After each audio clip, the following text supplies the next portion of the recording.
Bienvenida o bienvenido a esta nueva exploración. Hoy nos vamos a sumergir en unos textos antiguos que son realmente fascinantes y, bueno, a menudo bastante polémicos. Hablamos del libro de Enoc y otros escritos relacionados.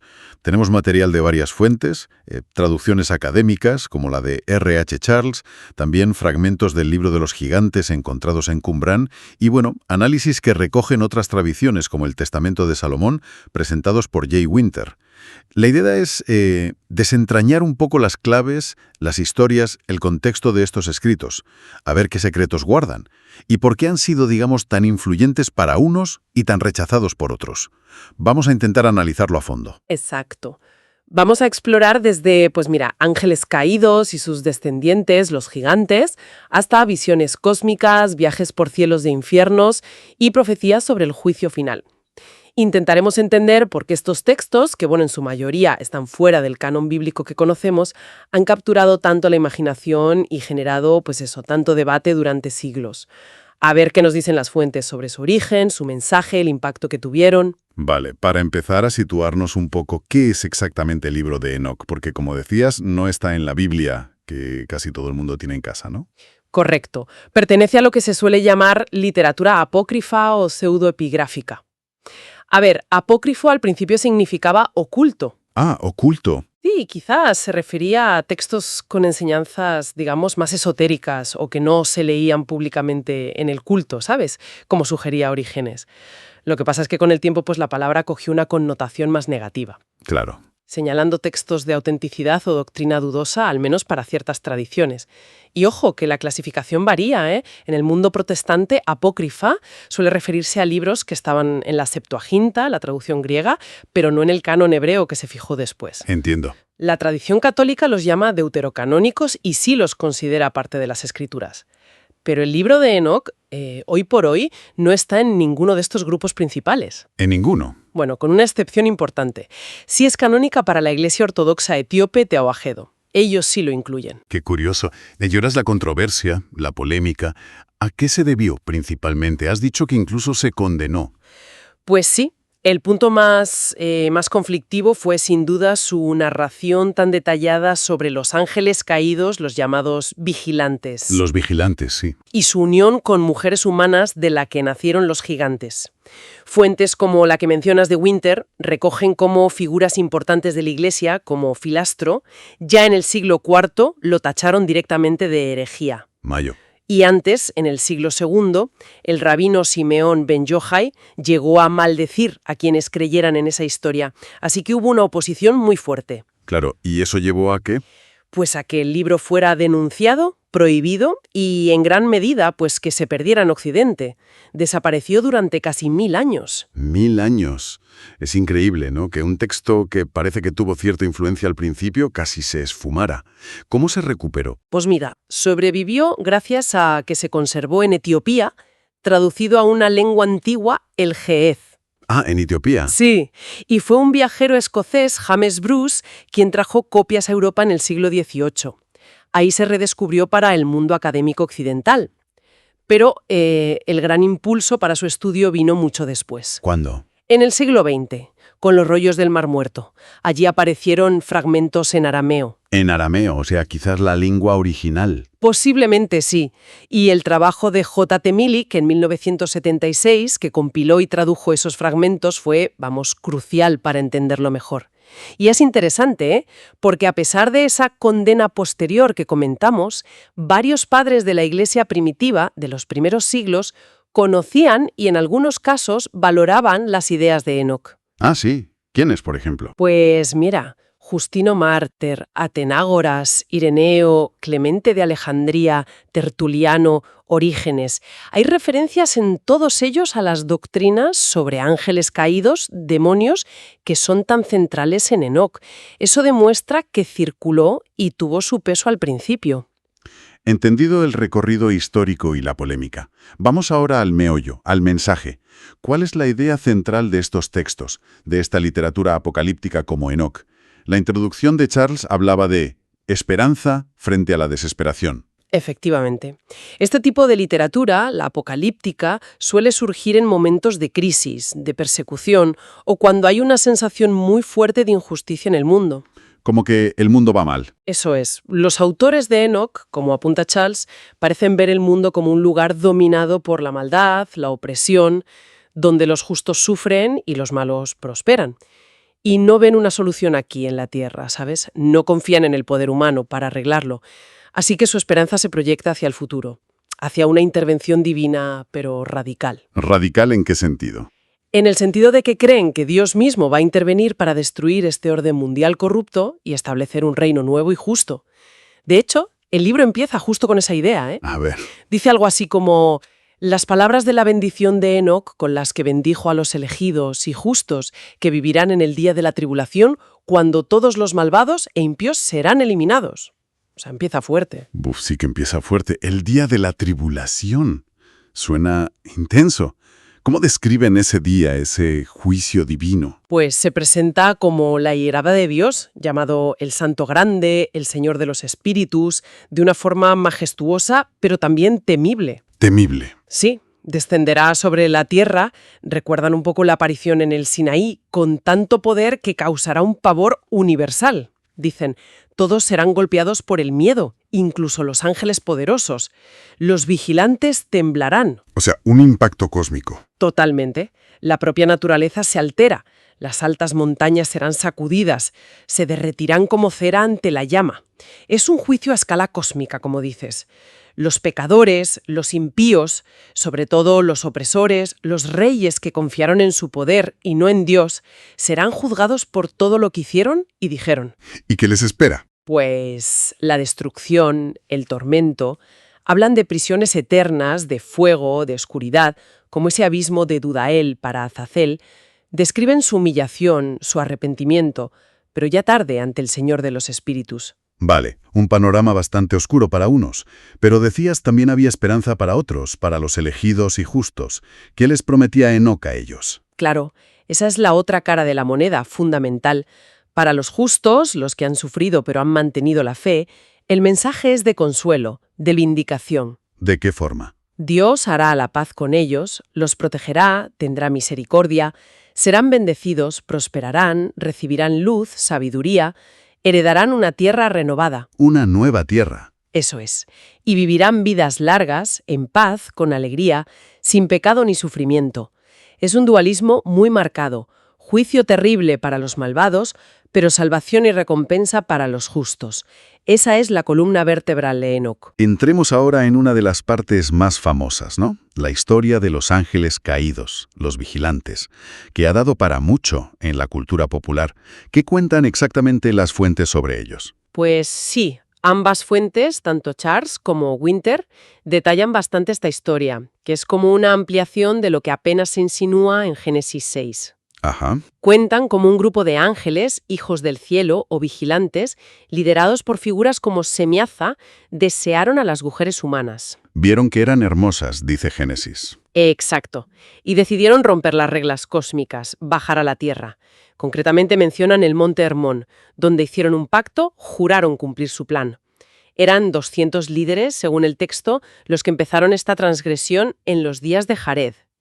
Y de esa unión, de esa mezcla antinatural, pues nacieron los gigantes, los Nefilim. ¿Los gigantes? ¿Y qué se sabe de ellos, más allá de su origen tan particular? Pues que eran seres enormes, claro, y con una fuerza increíble, pero también tremendamente voraces y violentos. Violentos. Mucho. El libro de los gigantes, del que hablábamos antes, el de Qumran, añade detalles bastante gráficos, ¿eh? Dicen que consumieron todos los recursos de los humanos. Se comieron todo. Sí, y cuando ya no había más, se volvieron contra los propios hombres y empezaron a devorarlos. E incluso, ojo, a devorar animales y a destruirse entre ellos. ¡Qué barbaridad! Sí, sí. Y curiosamente, en esos fragmentos del libro de los gigantes aparecen nombres como... ¿Gilgamesh? ¿Cómo? ¿Gilgamesh? ¿El de la epopeya de Mesopotamia? Metido en esta historia de Nefilim. Pues sí. Es una conexión sorprendente que sale de esos textos arameos. Aparece Gilgamesh mencionado junto a otros gigantes, como si estuvieran integrando figuras heroicas o míticas de otras culturas en esta narrativa sobre los hijos de los ángeles. Fascinante. Pero la corrupción no fue solo la violencia de los gigantes, ¿eh? Los propios vigilantes caídos enseñaron a la humanidad cosas que se consideran, conocimientos prohibidos o que no tocaban todavía.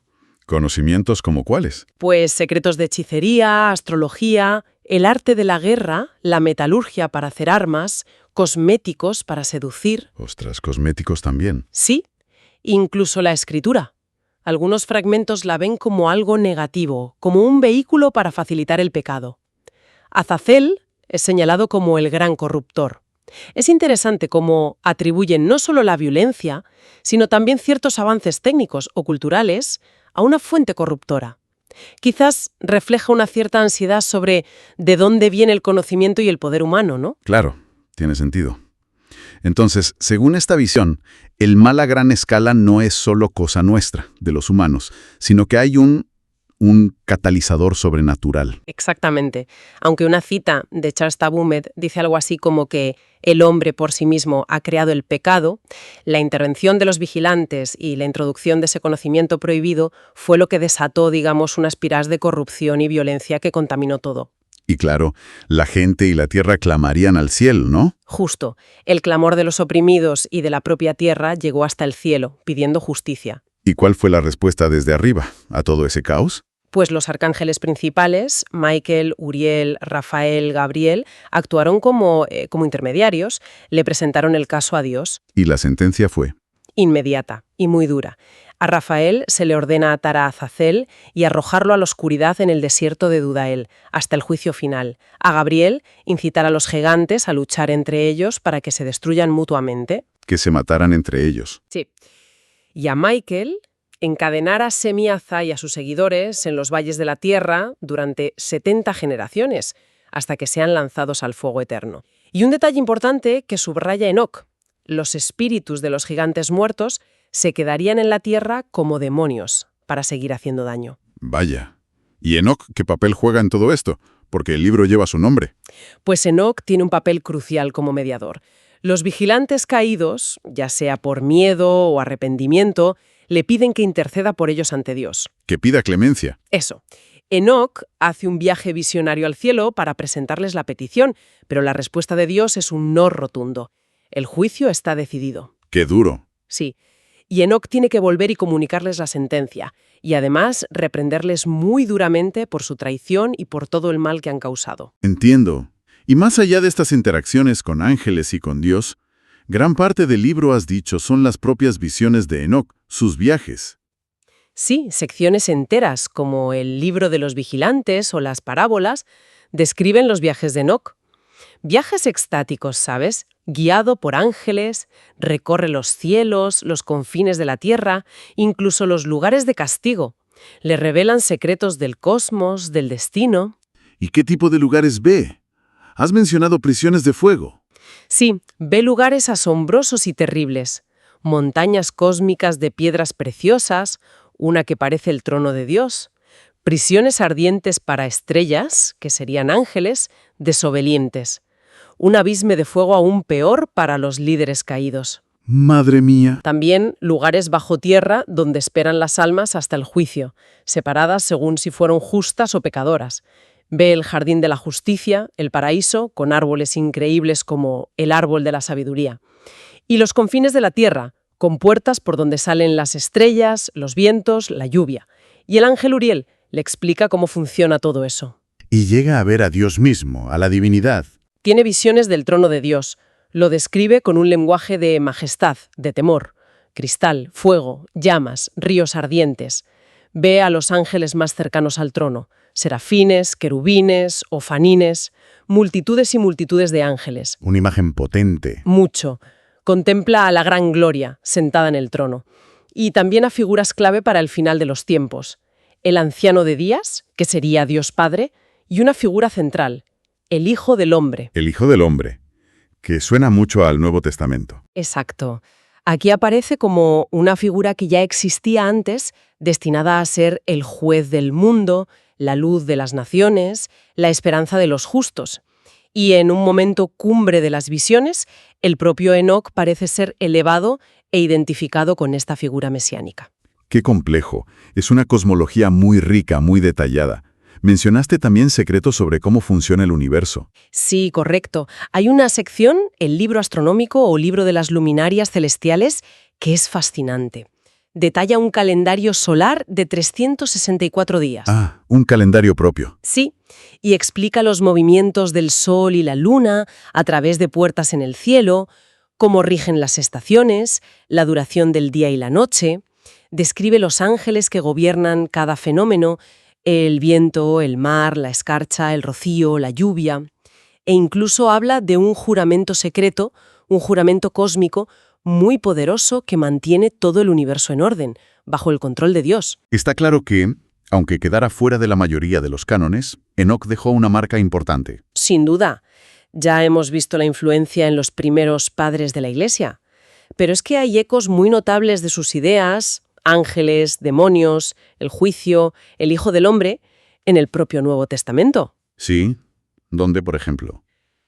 La epístola de Judas lo cita directamente, menciona una profecía de Enoc, y bueno, todo el énfasis en la revelación de secretos divinos, los viajes al cielo, eso influyó mucho en corrientes místicas posteriores, tanto en el judaísmo como en el cristianismo. Ahora, una de las fuentes que manejamos, la de Winter, va un paso más allá. No se queda solo en la influencia textual, sino que habla de supuesta evidencia física relacionada con los gigantes. ¿Podrías resumir un poco esa perspectiva? Sí, a ver, el texto de Winter lo que hace es recopilar y presentar una serie de informes sobre supuestos hallazgos de esqueletos humanos de tamaño descomunal. Restos de gigantes. Eso es lo que sugiere. Menciona lugares diversos, Creta, México, Estados Unidos, Irlanda. Cita un caso concreto en Irlanda, de 1895, que dice que fue fotografiado. También habla de huellas gigantes, de artefactos fuera de lugar, los llamados O-parts. Y lo conecta todo con Enoc. Directamente. Winter interpreta estos presuntos descubrimientos como una validación física de las narrativas de Enoc y del libro de los gigantes.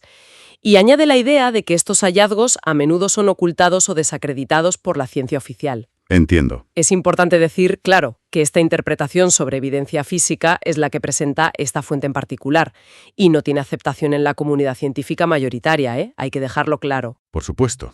Esta misma fuente, Mitter, también explora qué pasa con los espíritus de los gigantes después de morir. Ya lo adelantaste antes. Sí, basándose tanto en Enoc como en otro texto apócrifo, el Testamento de Salomón, argumenta que los espíritus de los gigantes muertos son, de hecho, los demonios que atormentan a la humanidad. Ah, o sea, los demonios serían los espíritus de los Nefilim muertos. Esa es la idea que expone. Y el Testamento de Salomón describe cómo el rey Salomón habría interactuado con estos demonios, aprendido sus nombres, sus poderes y cómo controlarlos con un anillo mágico para obligarlos a trabajar en la construcción del templo. Vaya. Winter también se aventura en conexiones más, digamos, especulativas. Sugiere un posible vínculo con los caballeros templarios, que según algunas teorías podrían haber encontrado estos textos, su riqueza, su caída, y hasta con la masonería como heredera de secretos. Pero bueno, esto ya son líneas de interpretación más tangenciales. Bueno, hemos cubierto bastante terreno, ¿eh? Desde la historia movidita del libro de Enoc, por qué no está en el canon mayoritario, hasta sus relatos tan potentes de ángeles rebeldes, gigantes, las visiones cósmicas del propio Enoc y ese mensaje central de juicio y esperanza. ¿Sí? Hemos visto cómo estos textos ofrecen una teología muy particular, una respuesta a la injusticia a través de esa esperanza en una intervención divina final. Proponen una narrativa alternativa sobre el origen del mal, sobre el conocimiento prohibido, sobre cómo es el universo. Y hemos tocado también, aunque sea brevemente, esas afirmaciones más polémicas presentadas en una de las fuentes sobre posibles evidencias físicas que algunos conectan con estos relatos antiguos. Queda claro por qué, a pesar de todo, a pesar de ser textos difíciles o raros, siguen fascinando tanto y generando debate hoy en día. Quizás esa atracción que sigue existiendo por Enoc, por estas historias ocultas, dice algo sobre nosotros mismos. Pues sí, quizás sobre nuestra curiosidad constante por los orígenes, ¿no? Por buscar una justicia que vaya más allá de lo que vemos.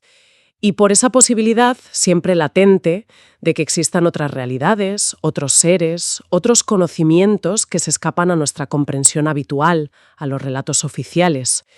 ¿Qué verdades o quizás qué anhelos muy profundos resuenan todavía hoy en estas visiones antiguas, a veces tan desconcertantes, del cielo, la tierra y el abismo? Sin duda algo en lo que seguir pensando.